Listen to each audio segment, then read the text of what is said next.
போலாமா? சரி. அனைவருக்கும் வணக்கம். கடந்த 3 நாட்களில் கவர்னர் உரைக்கு அடுத்து சட்டசபை கூட்டத்தொடர் நடந்து முடிந்திருக்கிறது. இன்று கடைசியாக நம்முடைய முதல்வரின் உரை சிறப்பாக நடந்து முடிந்தது.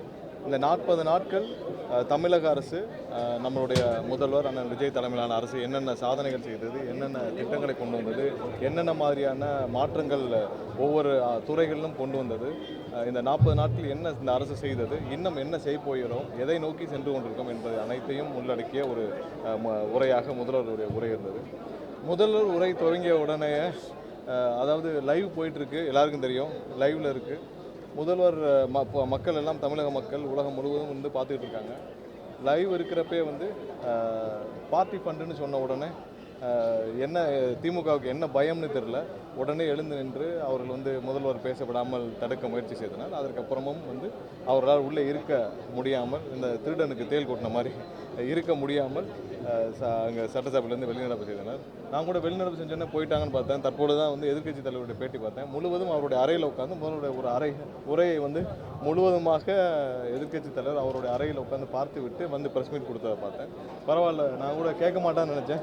ஆனால் அவருடைய அறையில் உட்காந்து முதல்வருடைய முழு உரையையும் கேட்டிருக்கிறார். அவருக்கு என்னுடைய நன்றியை தெரிவித்துக் கொள்கிறேன். வேற ஏதாவது கேள்வி?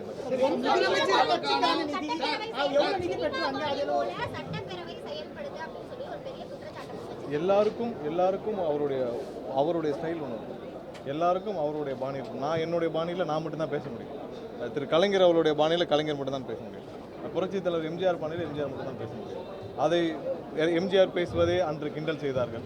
அவர் என்னென்ன கிண்டல் செய்தாலும் இன்னமும் பொது தளத்தில் இருக்குது.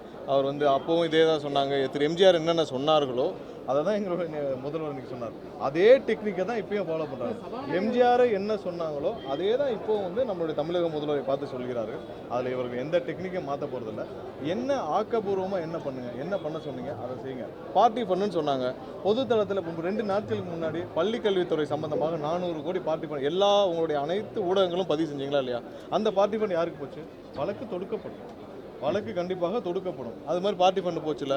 எல்லாரும் சொன்னாங்க, நாங்கள் வந்து இபியில் வெண்டர் அனைத்து இதில் சோலார் எல்லா வெண்டரையும் கூப்பிட்டு மீட்டிங் முடிச்சோன்னே எல்லா வெண்டரும் வந்து என்ன சொன்னாங்க, இது வரைக்கும் ஒரு மெகாவாட்டுக்கு 25 லட்ச ரூபாய் பார்ட்டி ஃபண்ட் வாங்கிட்டு இருந்தாங்க. அது இல்லைன்னு சொன்னாங்க. அது எல்லா ஊடகங்களும் பதிவு செஞ்சீங்களா இல்லையா? பார்ட்டி ஃபண்டுன்னு ஒன்று ஏதோ புதுசாக சட்டசபையில் கண்டிப்பாக வெளியில் இருக்கிறதையும் நாங்கள் எதை ஒழித்தோம் என்பதை அதான் நான் சொல்லிட்டேன். அதாவது கண்டிப்பாக என்னென்ன வேலையில் பார்ட்டி ஃபண்ட் எங்கெங்க வாங்குச்சுன்னு ஊர் உலகம் தெரியும். டிரான்ஸ்ஃபருக்கு இதுக்கு முன்னாடி யாராவது நீங்கள் பத்திரிகையாளர் பல பேர் வந்து இதே தலைமைச் செயலகத்துலேருந்து பணியாற்றிருக்கீங்க.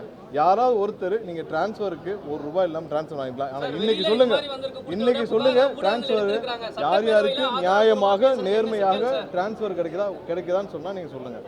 நேர்மையாக அரசு நிர்வாகம் நடக்குது. ஒவ்வொரு டிபார்ட்மெண்ட்டோட அட்மினிஸ்ட்ரேஷன் நேர்மையாக நடக்குது. அதுதான் முதல்ல சொன்னார். இதுக்கு முன்னாடி டிரான்ஸ்ஃபர் உங்களுக்கு தெரியும்ல, ஒரு டிரான்ஸ்ஃபர் இதுக்கு முன்னாடி வாங்கணும்னா எப்படி வாங்குவீங்க? யாராவது இன்றைக்கி பணம் கொடுக்காமல் டிரான்ஸ்ஃபர் கடந்த ஆட்சியில் வாங்கியிருக்காங்களா? கடந்த 1 மாதத்தில் இப்போ இருக்குது. எங்களுடைய டிபார்ட்மெண்ட்டில் அவ்வளோ பேருக்கு யாரெல்லாம் வந்தாங்களோ அவங்களுக்கான முன்னுரிமை கொடுக்கப்பட்டு தெளிவாக கவுன்சில் வேக்கண்ட்டை பப்ளிஷ் பண்ணி எந்தவித தவறும் இல்லாமல் 100% பண்ணிட்டு வரோம். பார்ட்டி ஃபண்ட் எதில் வாங்கினாங்க அது எல்லாம் நிறுத்தப்பட்டிருக்கு. எல்லாம் எந்த பார்ட்டி ஃபண்டுன்றது பர்சன்டேஜ்ன்றது அனைத்தும் நிறுத்தப்பட்டிருக்கு. அது எங்கெங்கன்னு உங்களுக்கு தெரியும், பொதுமக்களுக்கு தெரியும். இதெல்லாம் நிறுத்தப்பட்டிருக்குன்னு சொன்னதை சட்டசபையில் சொல்றதுல என்ன தப்பு இருக்கு?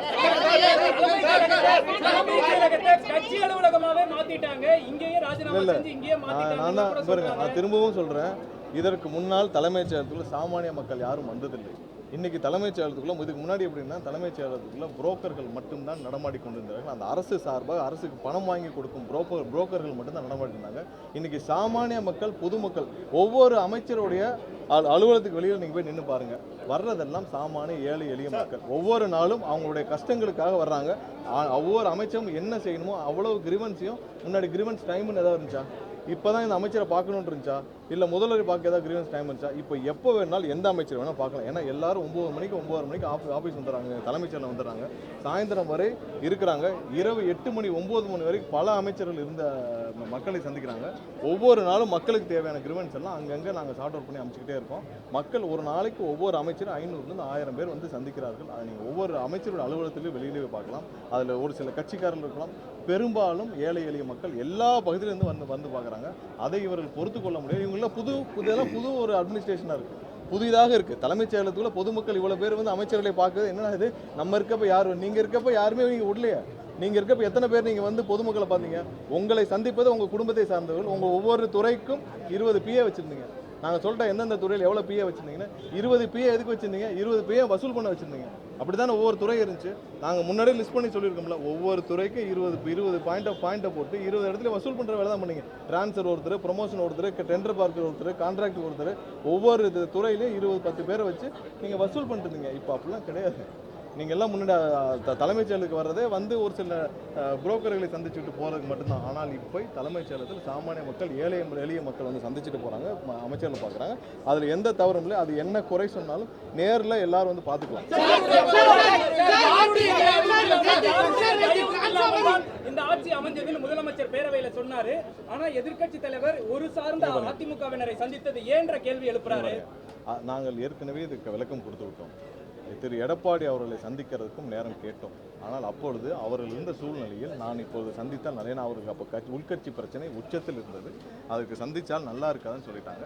அதற்கு அப்புறம் தான் எல்லாரையும் நாங்கள் வந்து முதலாவதாக யாரை சந்தித்தார்? எங்களுடைய தலைவர் முதலாவதாக திரு மு.க. ஸ்டாலின் அவர்களை சந்தித்தார். முன்னாள் முதல்வர் அவர்களை சந்திச்சாரா?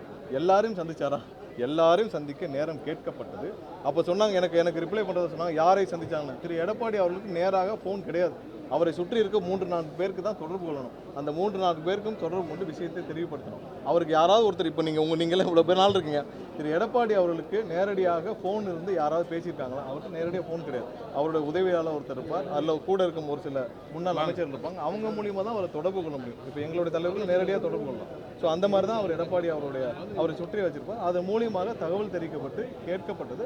அவர் அப்போ வந்து இப்போ இருக்கிற சூழ்நிலையில் அவரை சந்தித்தால் நல்லா இருக்காது, எங்கள் கட்சிக்குள்ளே ஒரு சில பிரச்சனைகள் இருக்கிறாங்க, அதுக்கு அடுத்தடுத்த கட்டமாக சரி இங்கேயும் அவருடைய அடுத்த கட்ட தலைவர்களை சந்திக்கலாம், நல்லா இருக்காது. ஏன்னா அதிமுக மற்ற கட்சியெல்லாம் சந்திச்சாச்சு, அதிமுக இருக்கிற யாரையாவது சந்திக்க வேண்டியதில்லை, நல்லா இருக்காதுங்கிறது தான் ஒரு மரியாதை நிமித்தமான சந்திப்பு மட்டுமே தவிர, ஒரு நிமிஷம் என்னன்னா, அவர்களால் தான் இந்த ஆட்சி நடக்குதா? இல்லை, அவர்களை வைத்து தான் இந்த ஆட்சி அன்னைக்கு வந்து வாக்கெடுப்பில் தப்பிச்சதா? இல்லை, எங்களுடைய கூட்டணியிலே எங்களுக்கு வந்து 120 MLAக்கள் சப்போர்ட் இருந்துச்சு.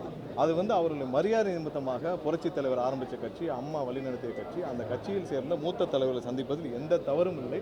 அதனால தான் சந்திப்பு நடந்துச்சு. அவர்களை வைத்து அந்த அன்னைக்கு இருந்த வாக்கெடுப்பில் நாங்கள் ஏதாவது ஜெயிச்சோமா? இல்லை.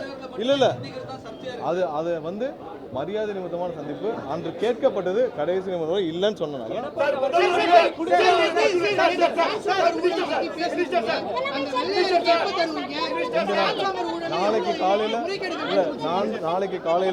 நாளை காலையில் 300 பேருக்கு மேலே வந்து அப்பாயின்மெண்ட், அதாவது புதுதாக நியமிக்கப்பட்ட EBலேருந்து நியமிக்கப்பட்டவர்களுக்கு முதல்வர் கையில் வந்து அப்பாயின்மெண்ட் ஆட்டம் கொடுக்கப்படுது. அதற்கு அப்புறம் நாளைக்கு மதியமோ இல்லை நாளை கழிச்சு வியாழக்கிழமை நாங்கள் வந்து வெள்ளை அறிக்கை கண்டிப்பாக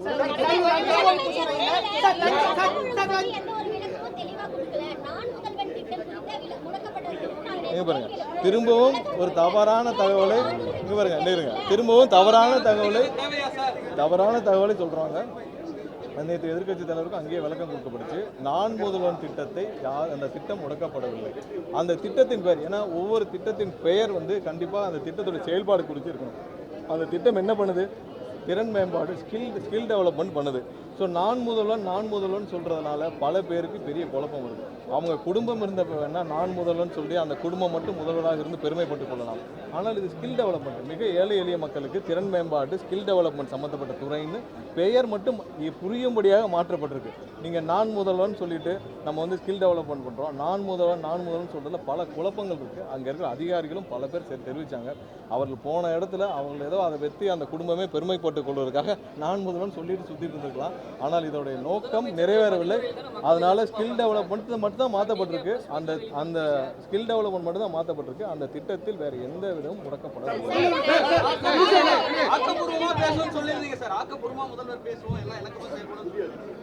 அப்பாவுக்கான குட்டி கதை தேவையா சார்? பதில் இல்லை கண்டிப்பாக சொல்லணும்ல. நீங்கள் நேற்று எதிர்க்கட்சி தலைவருடைய இதில் நிறையா ஒரு பொத்தாம்பதுமாக சொல்லிகிட்டே போனார். என்னன்னா அவருக்கும் இது முதல் உரை, அதனால் அவரை நாங்கள் அதிகமாக இன்டர்வ் பண்ண விரும்பவில்லை. அதனால தான் இன்டர்வ் பண்ண விரும்பவில்லை. அதுக்கு அடுத்து வந்து அவருடைய உரையில் நிறைய பொத்தாம்பதுவான கருத்துக்கள் இருந்துச்சு. அவருக்கும் முதல் உரை, அவருக்கான வாய்ப்புகளும் கொடுக்கப்பட்டுச்சு. அதையும் அவர்கள் புரிந்து கொள்ளவில்லை. இன்று முதல்வர் பேச ஆரம்பித்தவுடன் என்ன பார்ட்டி ஃபண்டு தான் சொன்னார். ஏன்னா பார்ட்டி ஃபண்டு உங்கள் கட்சியிலே இல்லையா? அப்புறம் இவ்வளோ கேஸ் வந்துச்சு. பார்ட்டி ஃபண்டு உங்கள் கட்சியிலே இல்லையா? உங்கள் கட்சியில் யாருமே சரி ஒன்றும் இல்லை, எல்லாம் பிளாங்காக விட்டுருவோம். அவங்களுடைய நிதியமைச்சர் 30,000 கோடி சொன்னாரா இல்லையா? 30,000 கோடி ஒரு குடும்பம் எடுத்துகிட்டு போச்சுன்னு சொன்னார். இது சம்பந்தமாக வழக்கு பதிவு செய்து அந்த ஆடியோ சம்பந்தமாக உண்மைத்தன்மை ஆராய இந்த அரசு முன்வந்தால் ஓகேயான்னு. இல்லை ஒன்றும் இல்லை, 30,000 கோடியாக அவருடைய ஆடியோ வெளியே வந்துச்சு. அந்த ஆடியோ சம்பந்தமாக உண்மைத்தன்மை ஆராய அவர் திரு பிடிஆர் அவர்கிட்ட போய் கேளுங்க. உண்மைத்தன்மை ஆராய ஒரு குழு அமைத்து நம்ம வழக்கு பதிவு செய்தால் அவருக்கு ஓகேன்னு கேளுங்க. அந்த 30,000 கோடி எங்கேருந்து போச்சு, பார்ட்டி ஃபண்டா என்னன்னு கேளுங்க.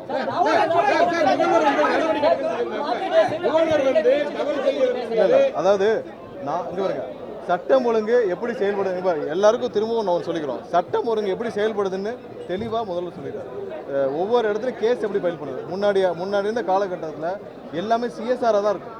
நீங்கள் பொதுமக்கள் யாராவது போய் கம்ப்ளைண்ட் கொடுத்தீங்கன்னா நீங்கள் உள்ள உங்களுடைய கம்ப்ளைண்ட் வந்து சிஎஸ்ஆர் ஆகிறதுக்கு 1 வாரம் ஆகும்.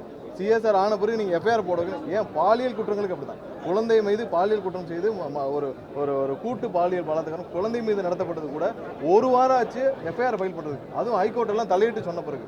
ஸோ இப்போ எல்லாமே வந்து எந்த சிஎஸ்ஆர் இதெல்லாம் வந்து இதே கிடையாது. உடனே வழக்கு பதிவு செய்யப்படுது. அதுவும் வந்து கிரிமினல் குற்றங்கள், கிரிமினல் கம்ப்ளைண்ட்ஸ்னால் உடனடியாக வழக்கு பதிவு செய்யப்படுது. பல வழக்குகள் இப்போ பதிவு செய்யப்பட்ட வழக்குகள் எல்லாமே முன்னாடி சிஎஸ்ஆர், அதாவது கடந்த மே மாதம் ஏப்ரல் மாதம் சிஎஸ்ஆர் இருந்த பல விஷயங்கள் வந்து பொதுமக்கள் போய் ஃபாலோ பண்ணி பல சிஎஸ்ஆர் வந்து இப்போ வழக்காக பதிவு செய்யப்பட்டிருக்கு. எல்லாம் வழக்காக பதிவு செய்யப்பட்டு உடனடியாக விசாரணை நடைபெற்று நேற்று அதை சொல்கிறதுக்கு தான் முற்பட்ட பொழுது அவர் வந்து சொன்னார். அவர் எழுந்து போயிட்டு எங்களுடைய கட்சி சம்மந்தப்பட்ட நபர் 2 பேர் வந்து யாரோ ஒரு பாலியல் வழக்கு சொன்னார். அது அடுத்த அந்த 1ஆம் தேதி அவர்கள் கைது செய்யப்பட்டார்.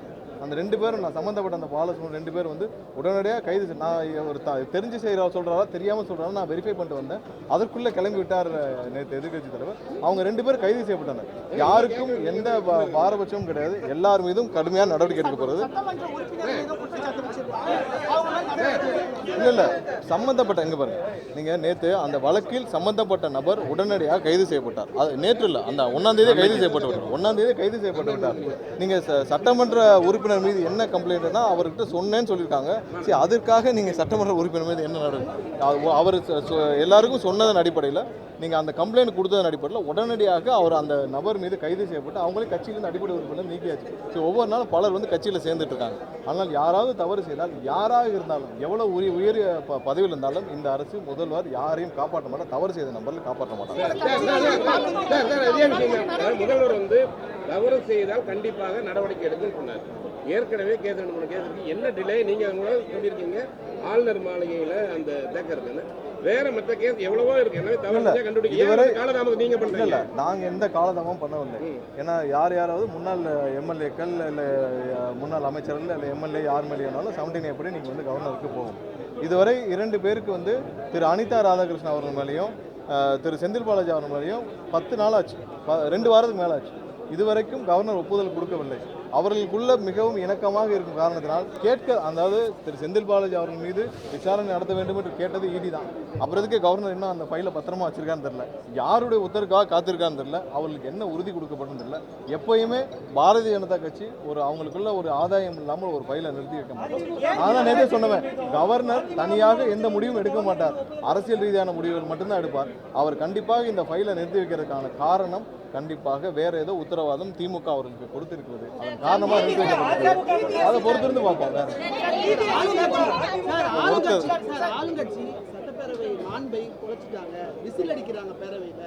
அதாவது சட்டசபையில் எவ்வளவு கேவலமாக திமுக உறுப்பினர் நடந்து கொண்டாலும் தெரியும். இன்னைக்கு வந்து கட்டுப்பாடற்ற கூட்டம்னு எங்களை பார்த்து சொன்னோம்னா எங்களுடைய தலைவர் சொன்னவுடன் கட்டுப்பாடோடு எல்லாரும் உட்காந்து சபையில் உட்காந்துருக்கோம். கட்டுப்பாடு இல்லாமல் எப்படி முகபாவனை என்ன ஓயின்னு எல்லாம் கட்டிட்டு இருக்காங்க. எல்லாரும் வந்து சட்டசபை ஒழுங்காக நடக்க வேண்டும், மக்களுக்கு நல்லது செய்ய வேண்டும், என்ன செய்ய வேண்டும் என்று ஆளுங்கட்சியை சேர்ந்த அனைத்து எம்எல்ஏக்களும் எங்களுடைய அமைச்சர்கள் கூட்டணி சார்ந்த அனைத்து கட்சிகளும் அமைதியாக இருக்கிறாங்க. ஏன் அதிமுகவில் இருந்தவர்கள் அமைதியாக இருந்தாங்க, இவர்கள் மட்டும் பார்ட்டி ஃபண்டுன்னு ஒரு கோவம் வந்துருச்சு. ஏதோ வந்து அவங்களை திருடனை தேல் கூட்டின மாதிரி கோவம் வந்தால் நீங்கள் வந்து அதுக்கான நான் தான் சொல்லிட்டேன் என்னென்னு சொல்லிட்டு இதை ஒரு சில விஷயங்கள் சட்டசபையில் என்ன பேச முடியுமோ அதுதான் பேச முடியும். பார்ட்டி ஃபண்ட் ஒழிக்கப்பட்டிருக்கு, ஒழிக்கப்பட்டது உண்மைதான். பல பத்திரிகை நீங்கள பதிவு அவ்வளோதான்